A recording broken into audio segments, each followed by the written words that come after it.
Today we are very fortunate to have an excellent speaker to speak about a very current topic, which is the plague. And we couldn't find any better person to speak about this topic than Professor Daniel Malamud. He's a professor of basic science at NYU College of Dentistry, and he's also professor of medicine at NYU School of Medicine. And he is also director of HIV/AIDS research program at NYU College of Dentistry, and he is a specialist for infectious diseases. Let me briefly introduce him about his academic career.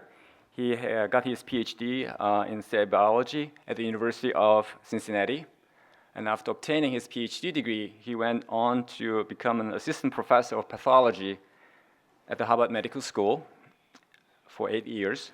And then he moved on to the University of Pennsylvania in the Department of Biochemistry and spent about 25 years in that department before he finally decided to come to NYU about 10 years ago. And since then, he's been affiliated with NYU. And he has, as I said, dual appointment with the College of Dentistry as well as with College of Medicine.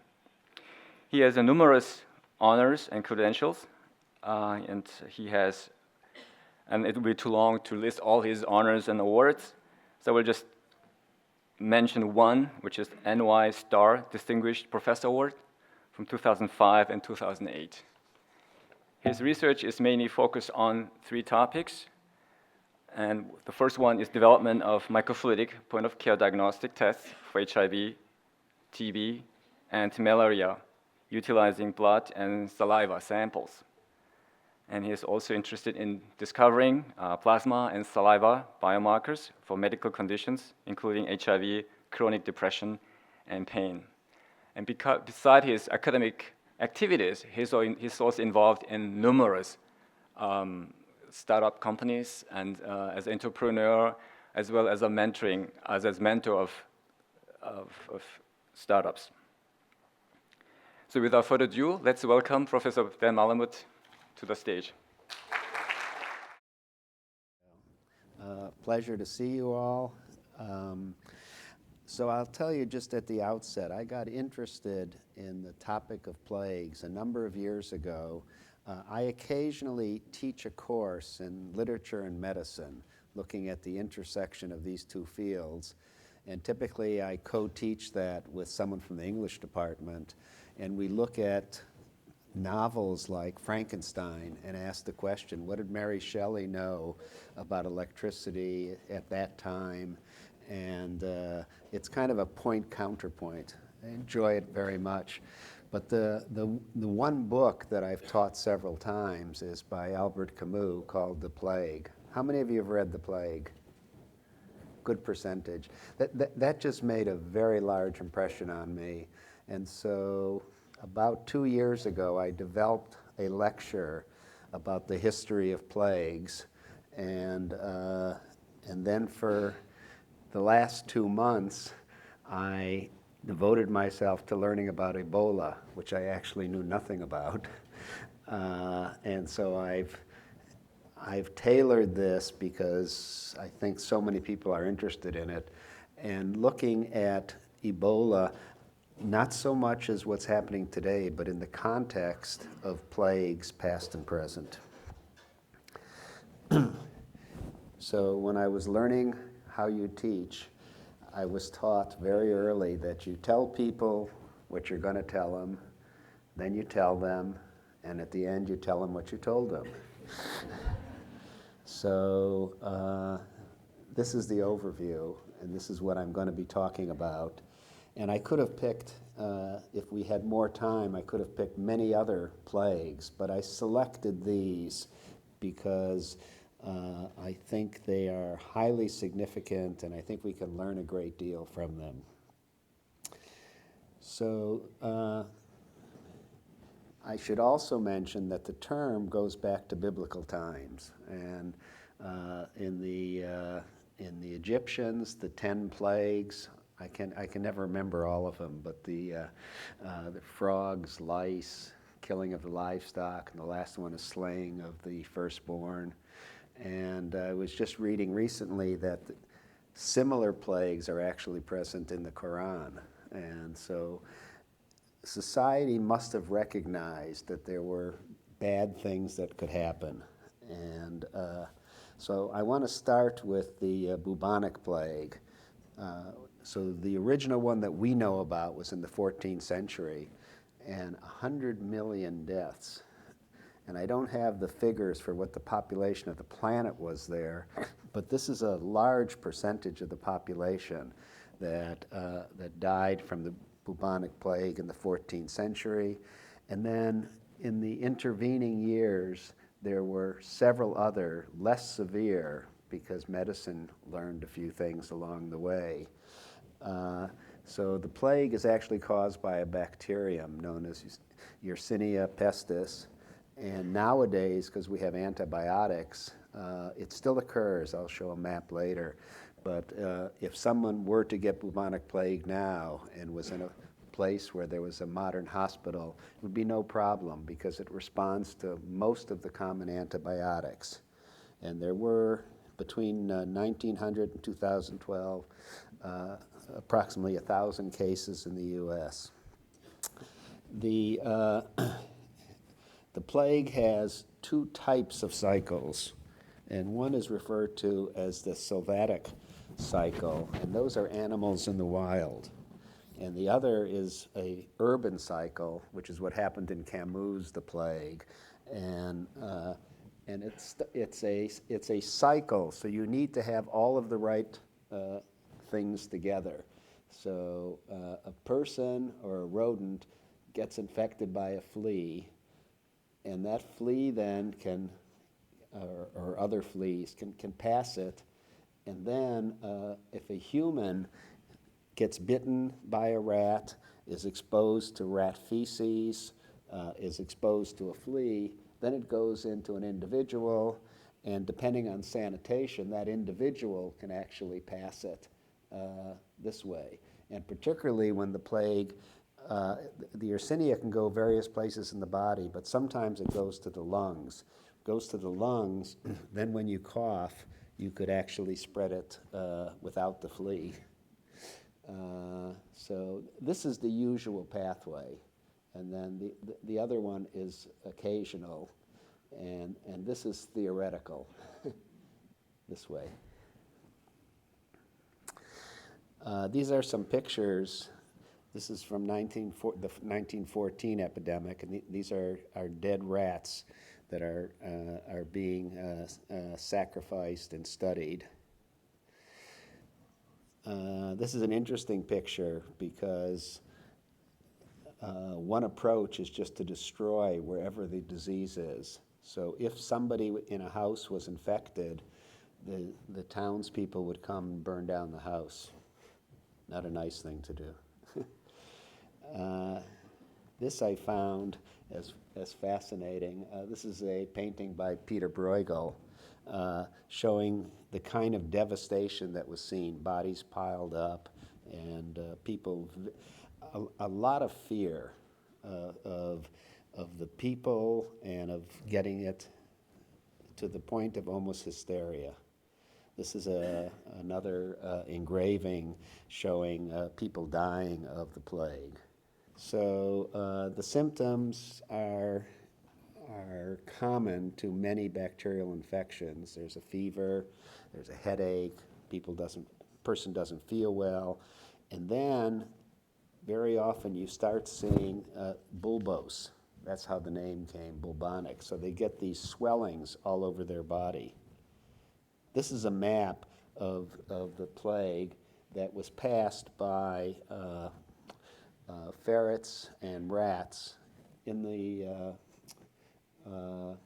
United States over a 40-year period. And almost nobody died from it because we already knew how to treat it, but it is still around. And these are some of the lesions. This is the bulbos that gave it its name. And this is where it affects the toes, and there's actually hemorrhaging going on. The next one is the pandemic flu. that I want to speak about. And the pandemic flu, particularly the one of 1918, is really frightening.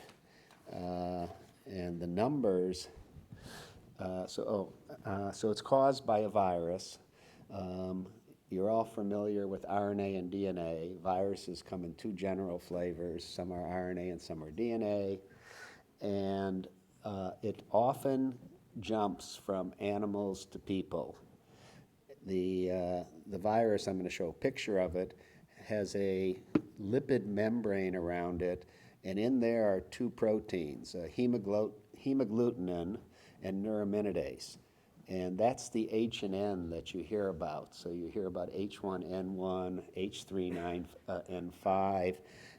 What happens is, this is a rapidly mutating virus, and it can also recombine. So if a swine flu virus gets into a person, it can actually create a new virus that has some swine protein and some human protein. And this is one of the reasons why every year there's a different flu vaccine. This is a cartoon of the virus. The RNA is in the center here. This is called the capsid, and this is a phospholipid membrane. And the two key proteins are the neuraminidase, that's the N, and the hemagglutinin, that's the H.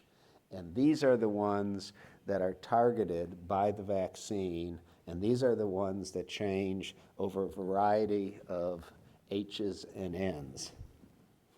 Sounds like a store, H&N, no, it's H&M. So the seasonal flu is something to be taken very seriously. It is highly contagious.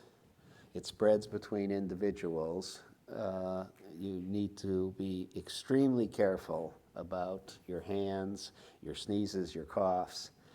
It usually comes in, here I think January and February is probably the same as November and August, but in much of the world, January and February are the cold months. And they're cold not only temperature-wise, but that's when the colds really take off. The only way to approach not getting infected is either very excessive hygiene and staying away from people who are sneezing and coughing. But if you ride on a public bus, for example, this virus can survive outside the body for some period of time. And you'll see people in New York on the subway system with little bottles of Purell, and they're spraying it on the on the bar before they hang on to it, because they don't know who is holding on before it. There are only 2 drugs that are approved for treating the flu. And although there's a lot of hype about them from the companies that make them, they have very little impact. They'll take a 10-day infection down to 6 or 7 days. So they'll lessen the extent of the flu, but they won't stop it. Instead, the vaccines are fairly successful. The problem is it takes months to make the vaccine. It's grown up in eggs, and there's a lot of science behind it. And we're always looking at last year's flu. So the flu season in the States is about to begin now, and they've made a guess that, and it's a vaccine that has 4 different antibodies in it. And this was done by smart people sitting in a room looking at previous infections and trying to anticipate which virus is going to be coming here. And they're usually fairly good, but it does not give 100% protection. And the point that has come up very often and said very loud, and people seem not to listen, with the onset of Ebola and the hysteria that people are doing, staying away from work, afraid of anybody who's came from Africa, wherever they came from, and they're not afraid of the flu. And if there are going to be any deaths in the United States, which there haven't been yet, in fact, it's never been transmitted in the United States. We've treated a few people, and usually with success, but there's a much better odds of dying of the flu, much better. They anticipate 3,000 to 50,000 will die this year of the flu, and probably, at least in the developed world, probably next to zero from Ebola. It's a message that we have to get out there. Get your vaccinations. So as I pointed out, there are different subtypes, and it depends on which hemagglutinin and which neuraminidase is there. And the flu virus mutates very rapidly, and that's the problem that the drug companies have, making a decision of what to put in this year's flu. And they have to make that decision about 4 to 6 months before they actually give the vaccine, because that's the time it takes to get a large enough supply. And when we have a pandemic, which we've had a couple, it's when a new type flu emerges and nobody has immunity to it. So how this happens is it's a new cross between so there was the bird flu a few years back. So a bird virus and a normal human flu virus happened to be in the same person. They got together and they recombined the nucleic acid. So you now had a virus that's never been seen by nature, and so nobody really has antibodies. And that's the real problem with flu. So, and these are amazing numbers. The 1918 flu pandemic killed considerably more people than were killed in World War I. It was called the Spanish flu. By the way, that's the other funny thing. Each of these flus often is named by some other country. It certainly wasn't ours. It must have come from someplace else. But because Spain was not played any role really in World War I, their reports were not censored. The other countries were censoring the data because they didn't want to scare off people from joining the military. The second one, which many of you probably remember, was in 2009, and that killed 285,000 people in 70 countries. I mean, really widespread. It usually goes for the very young and the very old. And interesting, and there's been a lot of research done on this, in the 1918 flu, it actually didn't kill the young and it didn't kill the old.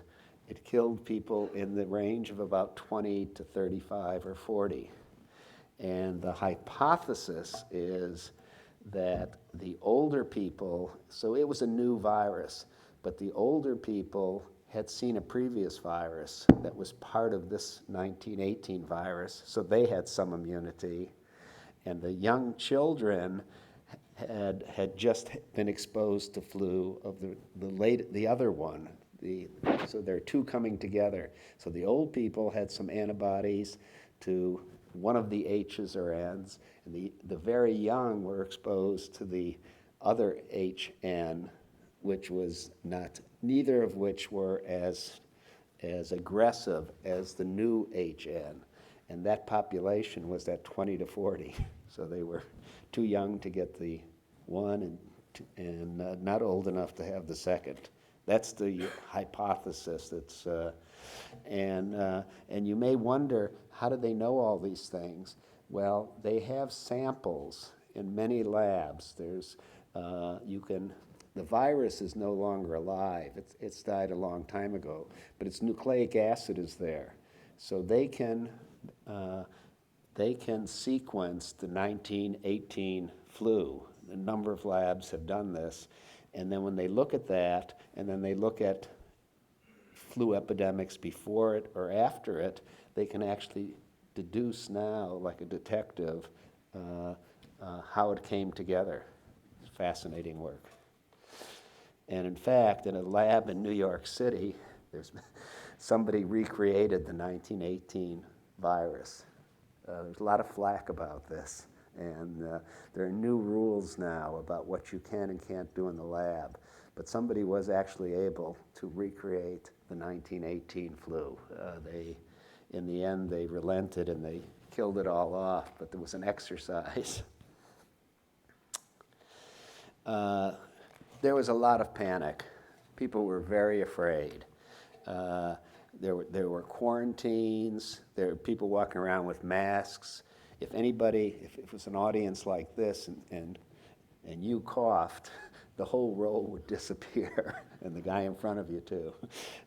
So people were really very nervous, and this led to the first case of stigma, which is something I want to talk about as we go forward. That you have to know a little bit about these diseases before you start making conclusions of what you should or shouldn't do and who you should or shouldn't hang out with. So there are a number of scientists that are trying to develop a much broader flu vaccine, and one that would target, in this case, all the H1N1s and all the H5N1s. The way they do that is they sequence the hemagglutinin and the neuraminidase from those, and then they look at those sequences of bases, and they try and find a region that's common to all of them. It's been very difficult, but there are a few, and so this is a project that's occurring now, and by the same token, they're trying to find new ways to make the vaccine faster, because there's usually a leading edge of the flu in any country. It starts someplace, and then you can, over time, map it as it moves across the country. If you could make a vaccine much faster, so that you'd know you were making the right vaccine instead of guessing at which one it's going to be, that would be wonderful. And so people are, and this is engineers working with pharmaceutical scientists, trying to find ways to do this faster. And then the drug companies are also looking for a better drug than the two existing ones, to see if there is. Historically, we had very good antibiotics against bacteria, and essentially, if you go before the AIDS epidemic, we only had one antiviral drug, and that was acyclovir for herpes. One of the good things to come out of the AIDS epidemic, that's our next epidemic in this lecture, is that drug companies learned how to discover antivirals. So there's for HIV, there must be now about 30 or 40 different antivirals. So that knowledge of how to do that can be used on the flu, and they should, hopefully will, develop a drug that as soon as you have the first sign of a flu, that you would take it and stop it in a day, not just reduce the time from 10 days to 7 days. So this is the HIV pandemic. This is the disease that I actually work on. And I got involved very early in the HIV epidemic because there was a report from NIH that if you incubated HIV with human saliva, it lost infectivity. So I had been trying to take blood tests and convert them to oral tests in my own lab, And when I saw that report, I said, we need to look at this. So sure enough, if you incubate HIV with human saliva, it loses infectivity. And we've been working now for 25 years on a protein that we've identified that's doing this and trying to make a drug out of it. And it also explains, as we'll see later, that the only good news in the HIV epidemic is it's not orally transmitted. So kissing is permitted. So this is the HIV virus, and similar to the flu, it has an RNA as its information, which is transmitted. It has a lipid membrane, and it has two I call them business proteins on the surface. And that's the envelope that's made up of two pieces. A GP120, that means glycoprotein, it's 120,000 molecular weight, and a transmembrane protein that crosses this phospholipid called GP41. Together this is 160, and when this virus is going to infect a white blood cell, it's this that interacts. And so we and others are working on drugs that bind to this molecule so it won't be able to infect a cell. The other thing to mention right at the outset, and has been the major problem now with HIV, is the RNA gets transcribed into DNA by an enzyme. Usually DNA is used to make RNA, but in these viruses, RNA can make DNA, and that DNA can get integrated into your human DNA, and it can stay there. And that's called latency. As long as an individual is on antiretroviral drugs, they become perfectly healthy. As soon as they stop the drugs, the virus wakes up from its latency and comes back. So there are individuals, I mean, the poster child is Magic Johnson, who I had the opportunity to meet last year at a benefit. And actually, I have a picture with him. I look like a munchkin. I come up to his knees. And we actually joked because he had played basketball at Michigan State, and I had gone to school at the University of Michigan. And I told him I still liked him and followed his career. But anyway, Magic Johnson was diagnosed with HIV 25 years ago. Went on antiretrovirals. He's perfectly healthy. Twice, because as an experimental procedure, he stopped his antiretrovirals, and then the virus came back. So he had to go back on antiretrovirals. So the phrase that's discussed in the literature now is that HIV has become diabetes. So as you probably know, type 1 diabetics need to take insulin several times a day. As long as a diabetic takes insulin, they're really healthy. If they stop the insulin, and every so often you'll hear about someone who's lost a suitcase and their insulin was in the suitcase, and they have to get special permission to get some syringes and insulin so they can take their insulin. But as long as a diabetic takes insulin, they're perfectly healthy, and they don't even, not only do they not have diabetes, they don't have the secondary complications. HIV has become that in the developed world. Unfortunately, where the epidemic is not where the drugs are. Big problem.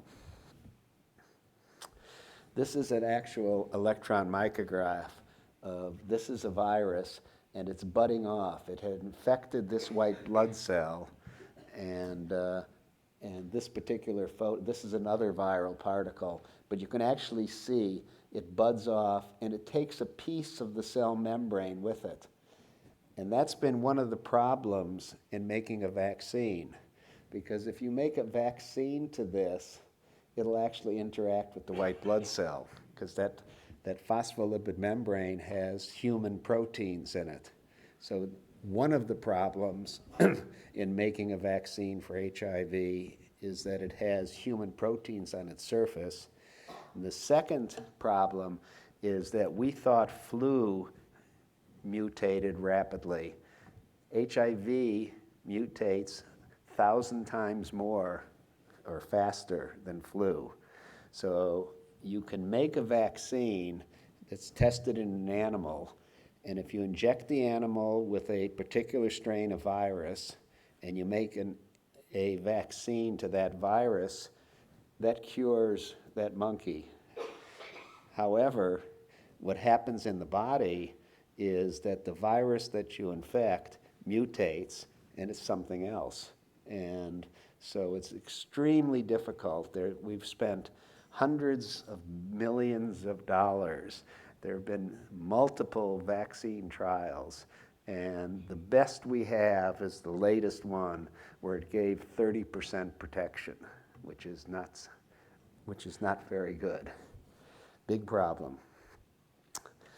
So this shows where it is. You'll see that in North America, there's relatively few cases as compared to sub-Saharan Africa, which is really the nidus of the infection now. And this shows the prevalence in various places, and these countries here are the highest level. And well, South Africa is, when you look at Africa, South Africa overall is quite developed. They have some excellent hospitals if you happen to be in Cape Town or Johannesburg. But if you're in the villages, it's as bad as the rest of Africa. So there's a lot of poverty, there's a lack of physicians, there's a lack of drugs, and this epidemic, although it has slowed down, it continues throughout the world. These are just some frightening numbers in looking at. It takes about 3 years to update the data, so they're always, this is CDC data. It takes that long, so these are data from 2011, but it hasn't gotten much better, frankly.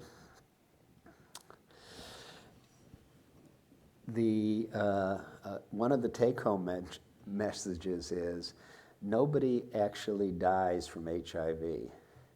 What HIV does, it suppresses your immune system, and so then you have a host of other pathogens that you cannot deal with.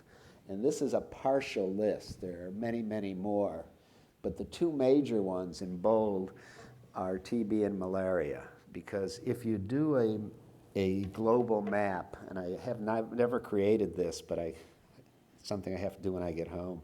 If you look at where these three diseases are, they're all in the same place. So wherever that map showed high incidence of HIV, they also have TB and malaria, and that's what the people are dying from. So the immune system is suppressed. HIV stands for human immunodeficiency virus.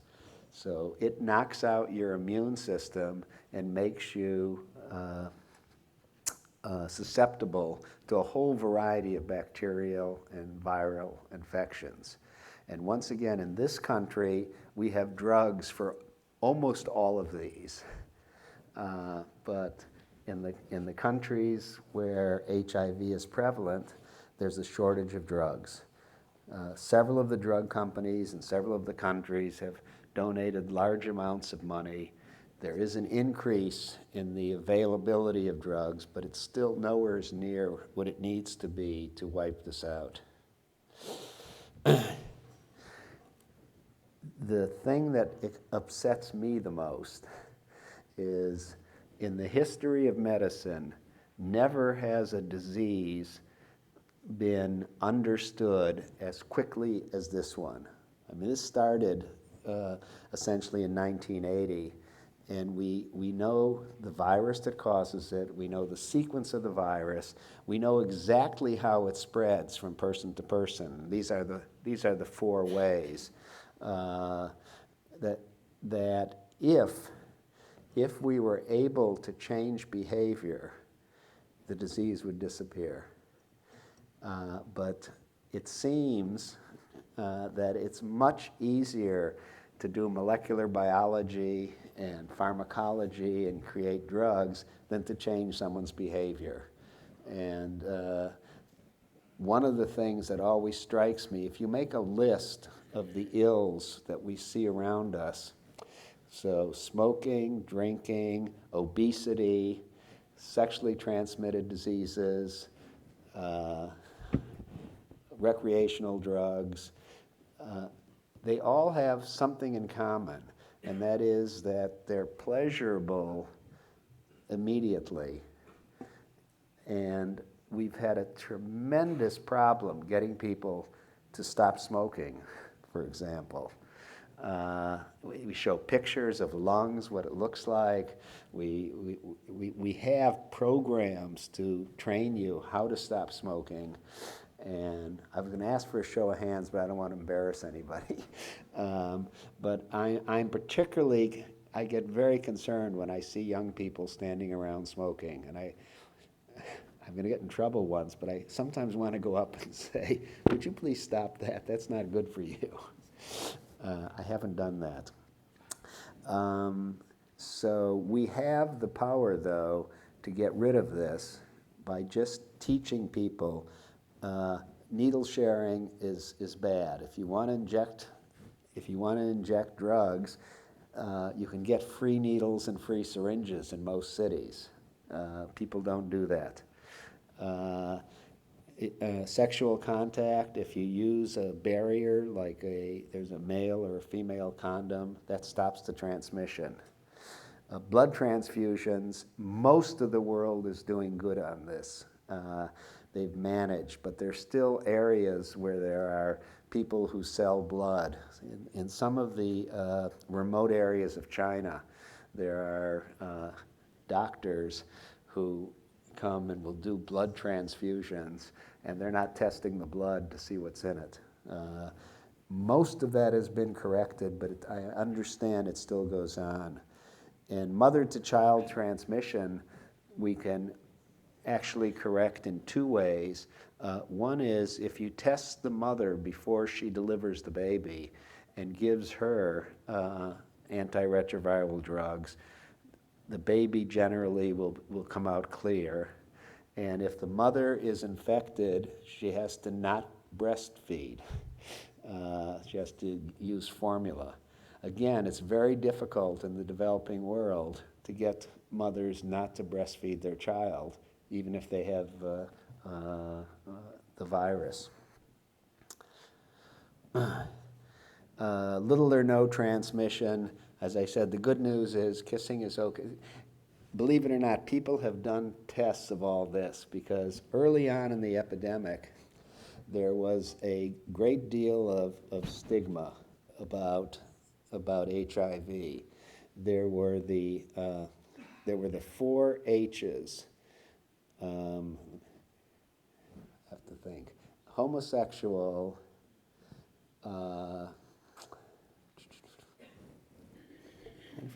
I always forget the 4 of them. Haiti was one, because Haiti was an epicenter. Heroin and homosexual.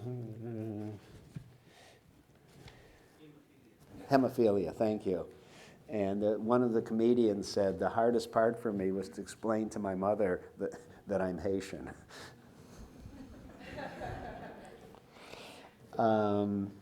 So people were stigmatized, and there was a problem. I lived in Philadelphia at the time, and the dentists didn't want to treat gay people because they knew that there was a higher incidence of HIV and AIDS people. And a colleague of mine got together a group of people, and what they did is they called the dentist just blindly, and made an appointment. And they said, fine, you can come in Wednesday at 9. And then they called back in an hour and said, by the way, I didn't mention that I'm gay, and they canceled the appointment. And so they made a list, actually, they identified the dentists in Philadelphia that would refuse to treat a gay patient, and they outed them. They put their names out there because they automatically assumed that if you were gay, you must have AIDS, and I can tell who's gay, of course, just by looking at them. And that stigma still exists, frankly, even though it's been muted, it still exists. How do we prevent HIV transmission? Well, number one is clearly education. I say that glibly, and I know it doesn't work. So what I need smart people in the School of Education to come up with new ways to teach people. I mean, it seems to me if you can get the message through that you could die if you do this, but anyway, and then change behavior. The one that actually I've been working on is called test and treat. It turns out if I got infected today with HIV, before there'd be an antibody response would be about 6 weeks. And in those 6 weeks, my viral load would be very high. And if my viral load is high, it would be very likely that I could transmit the virus. So if you could go in a community, and this study is ongoing, it's almost going to be completed in 2 cities in the United States, one in Washington, D.C., which, by the way, if Washington, D.C. was a country, it would be number 5 in prevalence of HIV. Very high incidence of HIV, mostly intravenous drug users. So there's a study going on in Washington, D.C., and in the Bronx in New York, another high area, where they've picked 2 communities, and in one community, they let it go as it is now. So there's free STD testing. You can go into a clinic, they're advertised, you can go in, but people don't go. And in the other community, they're going door to door, and they're testing everybody. And anybody who's positive, they immediately get them into treatment. And so the mathematicians have modeled this, and the original modeling was done in South Africa. If you tested everybody and treated everybody that was infected, the epidemic would disappear, because you'd catch them in that early window when their viral load is very high. So the tests are very cheap. And if you could do that, and again, the person has to agree to be tested, but they feel that by going door to door and saying, I have a free HIV test for you, and convince the person to do it, and if they're positive, make an appointment immediately. So that is something we can do with the technology we have now, and it could be very expensive, but I think it might be worth doing. For a viral disease, the obvious thing you need is a vaccine. And the problem is, unless somebody more clever than the people that have been doing it come up with a new way to come up with a vaccine, it's going to be very difficult. And it has to do mostly with the high rate of mutation, so that the virus it's a very smart virus. It knocks out your immune system, so you can't fight it, and it mutates so you can't catch it. So it's a very difficult task. Microbicides are compounds that can be used rectally or vaginally that on contact will inhibit a virus. There are a number of these being developed. And the last one, which is really successful, but some people have difficulty with it. So if you have a discordant couple, and one is infected and one isn't. If the uninfected goes on the antiretroviral drugs, it's 90%, they've done large studies, there's been almost a dozen of them now, almost 90% effective that the uninfected one doesn't get infected. There are two issues with this. First of all, do you give it to everybody? That's the first one. The second is that you can't just take it today. Let's say you were going to shoot up with a dirty needle, take a pill first and then do it. If you do this, you have to take it every day, one pill every day, for as long as you're doing whatever it is that you shouldn't be doing. One worries, right now, it's the prescription is restricted to somebody has to come in and explain their lifestyle and their situation, and they can get it. But it's out there, and so there's probably a black market in it, and people can get it. And the question comes up: do you want to take health? These are powerful drugs. Do you want to have people that are healthy taking powerful drugs? I mean, it's like, do we want to put antibiotics in the drinking water so everybody has antibiotics? It may not be a good idea, and it may lead to resistance. So if used in a limited fashion, it is very, very successful. And there's big arguments, there's proponents and opponents on both sides saying, yes, whoever thinks they're living a risky life cycle, give them the pills, it's their problem. And others saying, we need documentation, we need to talk, we need to explain the possible risks. So there are a series of hemorrhagic viruses. What does that mean? It means that as part of their infectivity, they lead to bleeding. And it can be because they knock out your platelets, which are the things that, so most of us, if you prick your finger, it clogs immediately, and that's because you have platelets. The hemorrhagic viruses knock out the platelets, and so if you prick your finger, it's like a hemophiliac, so you bleed. And that's why they're named that way. They do other things too, and different ones go to different parts of the body, but they are severe. And they're spread by generally by infected animals, some of them by insects, and some of them by people. In the case of Ebola, it's spread by the animal. So this is an overview. It's one of the hemorrhagic viruses. It also is a single-strand RNA virus. The first infection ever occurred in 1976 in a village in Zaire, which is now the Democratic Republic of the Congo.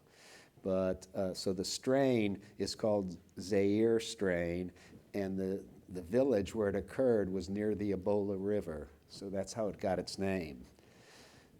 This current epidemic began in March 2014 in a village in Guinea.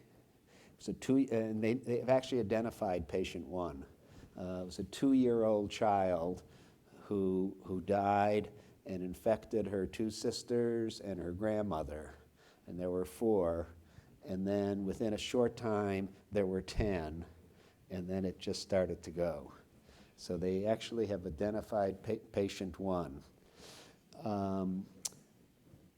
We're pretty sure that we know that Ebola is transmitted by monkeys, chimpanzees, and bats, 2 species of bats.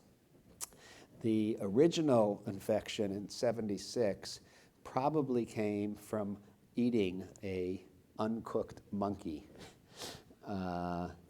But we believe, I'm not working in the field, but they believe that this epidemic is spread by fruit bats. So there's actually a lot of interesting things about bats, because some people say, well, if it's bats, let's just kill off all the bats. So first of all, bats are fairly important species. They're the only flying mammal. They are involved in eating insects. They keep the insects under control. They play a role in pollination, and their excrement is actually used as fertilizer. There's two interesting things about bats that I've learned. First of all, they're very social creatures. You hardly ever see, at least in the wild, a lone bat. They are swarms. They like each other. The other thing is that they have a higher body temperature than any other mammal. It's almost 45 degrees. And the importance of that is that the viruses of bats are adapted to high temperature. Most people don't practice this, but if you're infected with a virus, rather than taking aspirin to lower your temperature, you should actually wait about 1 or 2 days, because most viruses are temperature sensitive, and your fever going up will actually take care of the virus. But it won't take care of Ebola, because you need a very high level. So that's part of the problem. The other thing that they believe is what's happened in these areas of Guinea, Sierra Leone, and Liberia is there's been massive deforestation. And that was where the bats hung out. They were in the trees. They don't have the trees anymore. But what they have is a very high, dense population. So you've got these hordes of bats who hang out together, high body temperature, flying around looking for trees and biting people. And the virus is actually present in the saliva of the bat. And so if you get bitten by a fruit bat in one of these 3 countries, there's a good chance that you'll be infected. The other interesting point, and maybe the way this epidemic is going to end, that the fatality is about 50%. So the latest numbers I've seen, there are 13,000 individuals infected and about 5,500 that have died. And that holds up with this number, about 50%. So the question is, what's happening with the other 50%? So one possibility is that they were exposed to Ebola before, but not as vicious a virus, so they have some antibody. That's possibility number 1. Possibility number 2 is that they have a better immune system.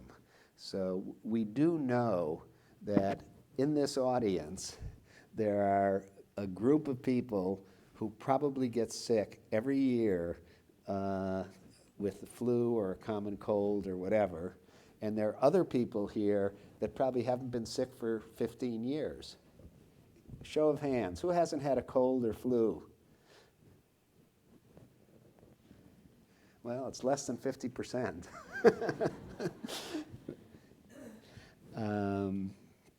I haven't, by the way. I've not had a sick day that I can remember. So maybe I should let a fruit bat bite me. But the fact that there's this resistant population, so many infectious diseases, and we think that's what happened with the bubonic plague, because you have to ask, they didn't have any drugs, why didn't it kill everybody? So there were people that were resistant, they stayed on, and the disease itself died off. So that is a possibility. It is transmitted by body fluids. We know this. If the virus is dry, it will die. But if there's vomit or feces or saliva or sweat or urine, it can survive. And one of the problems is the symptoms are very nonspecific. So, they are, at some airports, they're taking everybody's temperature. Well, they're going to get a lot of false positives. When I left New York, which is now about 10 days ago, there had already been 180 suspected Ebola cases. These were people that had the symptoms of fever and a headache and muscle pain. They were admitted to one of several hospitals, and not a one of them had Ebola. Several of them had malaria. Several of them had flu. A couple had a common cold. So one of the problems is that the symptoms are so nonspecific, and that's added to the hysteria, So I'm sitting next to somebody on the bus, and they say, "Oh, I got such a headache, and my God, I'm feverish." Run away, you got Ebola. So it can be diagnosed by looking for antibodies or by looking at the nucleic acid. If you get prompt treatment, it's almost like cholera. You know what happened in Haiti after that typhoon? Hundreds of thousands of people died of cholera. If anybody in this room got cholera today or tomorrow, it would not be a problem, because the way you treat cholera affects the intestinal system, and you lose fluid. So what they do is they measure the fluid that you're in your urine that you're putting out, and then they have an IV, and they're putting in isotonic saline into the arm. And as long as you balance the fluids, the person will be fine. It'll clear the cholera bacterium, and they'll be fine. So in this country, it's no problem. In Haiti, there were very few doctors, and very many. It's transferred usually through dirty water, and so there was just too many people and not enough doctors. Ebola is the same thing, and almost all, I think there have been, around the world, I think there have been 20 people that, mostly healthcare workers, that were treated for Ebola in the UK, in Spain, in the US, and in UK, I believe. And 2 of them did not make it, but they were late, and there was already too much damage to their system. But if it gotten early and you maintain the fluids, and there's a few other things that they do, but in terms of watching their blood pressure and maintaining oxygen, these people survive. And the patient at NYU was released yesterday. He's fine, the doc, Spencer. There are very few drugs, and the question comes, why is it? I mean, we've known about Ebola since 1976. Why didn't somebody think of making a vaccine so we'd have it ready?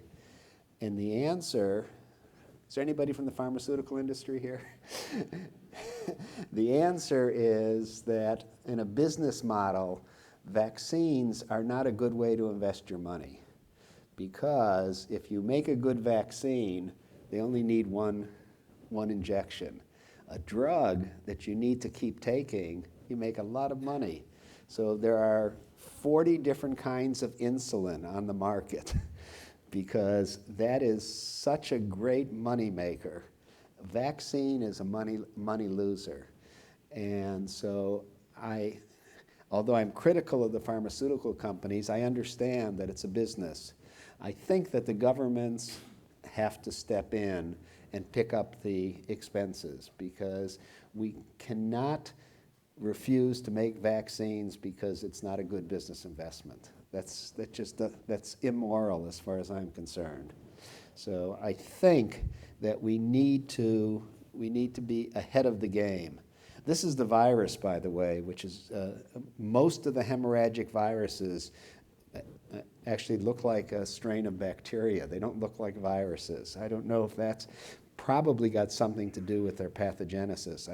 I've looked that up, and I can't find any reason why they have these loops. We have to improve public health and sanitation. We have to invest money. We do have to isolate patients. The quarantine is scary. Quarantine is a dirty word, but it is successful, and that's, we did it for yellow fever, we did it for polio. In Cuba, they did it for HIV. Every HIV-infected individual, they had a nice camp, if you will. They were immediately sent to this camp, and there's essentially no HIV in Cuba. It's not a nice thing to think about, but maybe from a public health reason we have to do that. We have to be very careful about international travel. I mean, that's what's led to these global, that's what's taken what used to be local diseases, made them global. And that includes HIV. I mean, the number one case in HIV was a flight attendant. And so he made a number of stops and infected a number of people, and that's how the whole HIV epidemic began. I think we have to improve communication. I'm a little bit critical of the press because I think that they're playing into this hysteria. The press has a responsibility, I believe, to inform accurately, but once again, they're a business too, and you don't sell papers with good news. People don't like to seem to read, everything is fine, we're making money, everybody's healthy. They like murders, they like war stories, and so they, I think, have played into this hysteria. And I was very shocked to hear, I have a colleague who's a nurse at NYU Langone, and she told me that they were having a problem at Bellevue, that there was an increase in the nurses calling in sick, which they believe is that it's not so much, I think they're smart enough to know they wouldn't get infected if they weren't working with the patient, but people were being ostracized, so that if it was a young nurse and she was, I don't know, at a dating party or something, and said, "Oh, where do you work?" "I work at Bellevue," and people would say, "Stay away, stay away." So it's not rational. As long as you're not touching the body fluids or working. Most of the cases that we read about are the healthcare workers, and they should be getting medals. Because they are putting their lives at risk. And what we've done very well, and I went through the training thing, it takes several hours to put on the costume, if you will. And even more difficult is to take it off, because if you've been in that for 3 hours, you're hot, sweaty, you need to go to the bathroom, you tend to do it fast. So there's always somebody watching the person, both putting on the protective gear and taking it off. This is a picture that I took the day before I left outside Bellevue. There was a row of TV cameras waiting for news. This was about 8 days before the patient was due to be released. It was a media circus. And last item, how many people know about Malthus?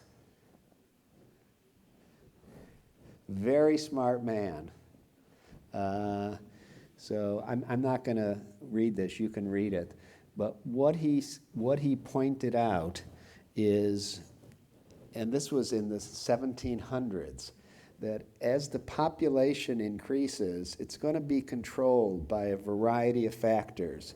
And that's a shortage of food and water and space, and also that hostility, and now we know infectious diseases are fostered by very high populations.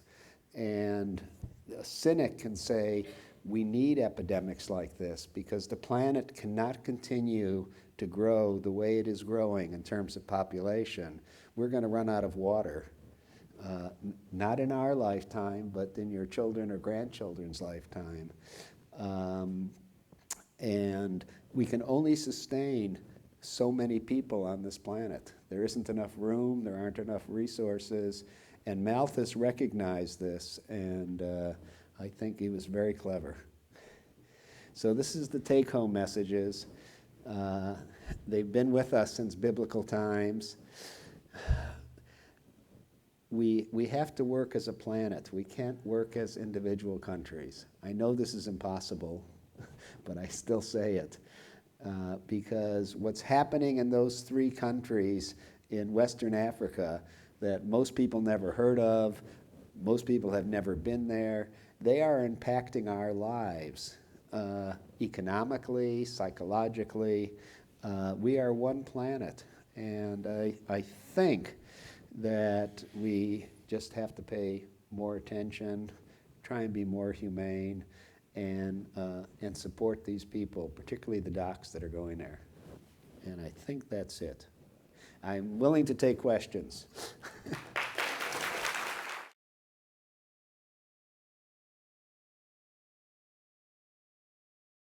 I would like to ask about the fruit bat. You said that the saliva of the fruit bat contain the virus, and presumably that the monkeys get the infection from the consuming the tropical fruits.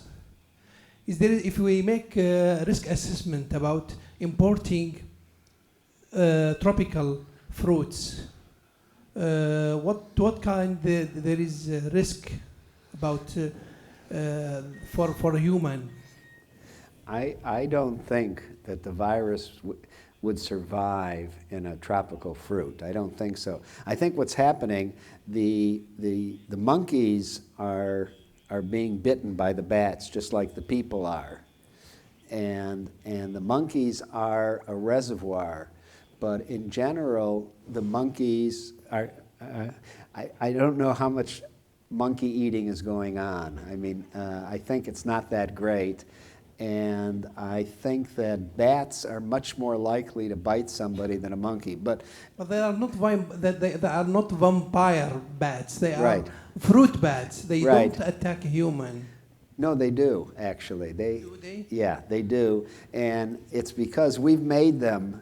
We've made, first of all, a lot of people available, and we've taken away their homes in the trees. And so they are...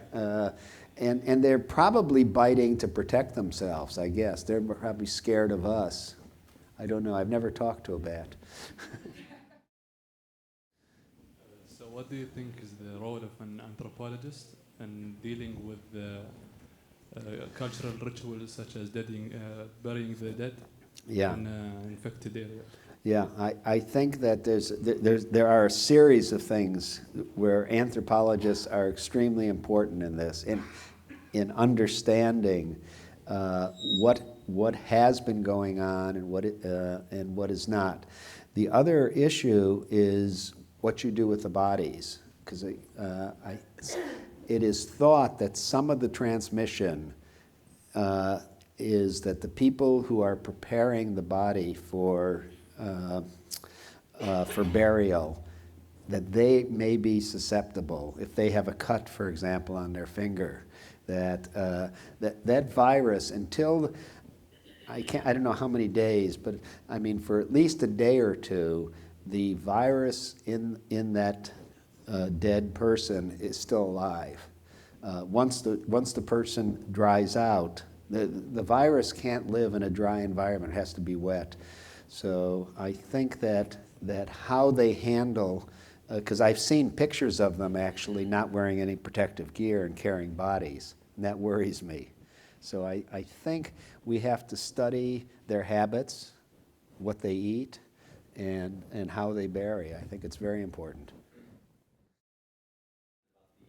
The MERS coronavirus that was in the Middle East. Can you share some knowledge about what happened with that? It sort of died down. They tracked it to camel spit. And apparently, I've had very little contact with camels. Like at New York, we hardly see them. But I did I did in China, and I did in Thailand, and they do spit a lot. And so they did track it to that. But I think it's died off. I think, because you haven't heard anything about it so it was really high in Saudi Arabia, and they have a fairly good medical system. So I think that probably helped. If you compare Guinea or Sierra Leone to Saudi Arabia, I mean, Saudi Arabia is not a developing nation. It's got very good medical care. So, in your opinion, do you think, is it possible to predict how those viruses would evolve? I mean, we have enough samples in the lab, and we can just look at the history. Right. So yes and no. We can learn. So there's two issues. There's mutation and recombination, and so we can study that in the lab. I'm not going to, but we could. I don't know. I'm trying to think. I mean, it would be good to know the rate of mutation, but I'm not sure that it would lead us to something to stop the infection.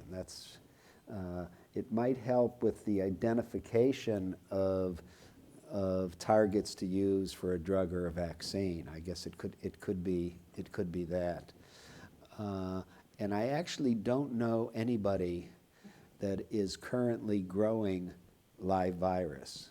What they do is they take the nucleic acid, they transfect it, and that's what they work with. I mean, but I suspect at CDC, and they haven't talked about it, I suspect there's somebody that's doing it, that's growing live virus.